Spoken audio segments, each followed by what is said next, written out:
Subscribe कीजिए हमारे channel को और बेल के बटन को दबाइए और लेटेस्ट न्यूज़ सबसे पहले पाइए।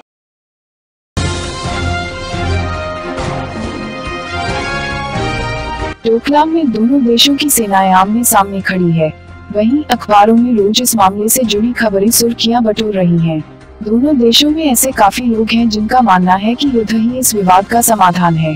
तो क्या भारत और चीन के बीच युद्ध अंतिम विकल्प रह गया है?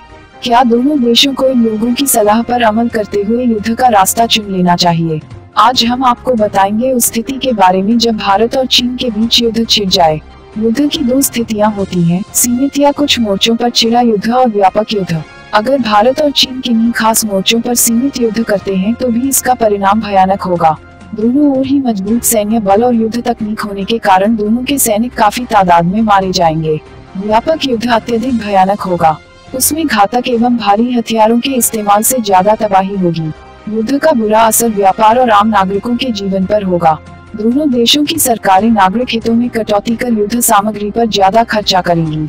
लिहाजा शिक्षा, चिकित्सा, संचार, यातायात, भोजन, बिजली जैसी सेवाएं व सुविधाएं बुरी तरह से प्रभावित होंगी।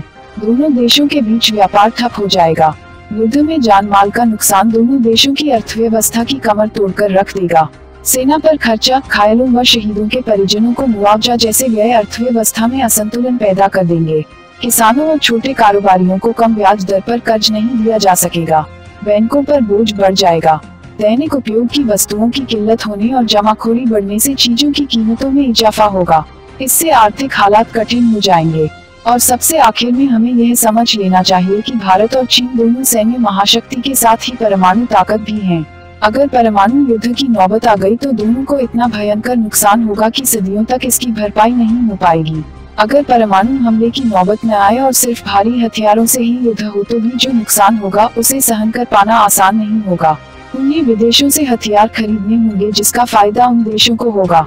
इसलिए भारत और चीन की सरकारों, नागरिकों को संयम, शांति और समझदारी से काम लेते हुए इस प्रकार के किसी भी टकराव से बचना चाहिए, क्योंकि युद्ध सिर्फ तबाही लेकर आता है। ऐसा युद्ध किसी के लिए भी जीत नहीं, सिर्फ हार लेकर आएगा। डेली ट्रेंडिंग न्यूज की रिपोर्ट। सब्सक्राइब करें हमारा चैनल ऐसे ही लेटेस्ट और इंटरेस्टिंग न्यूज के लिए।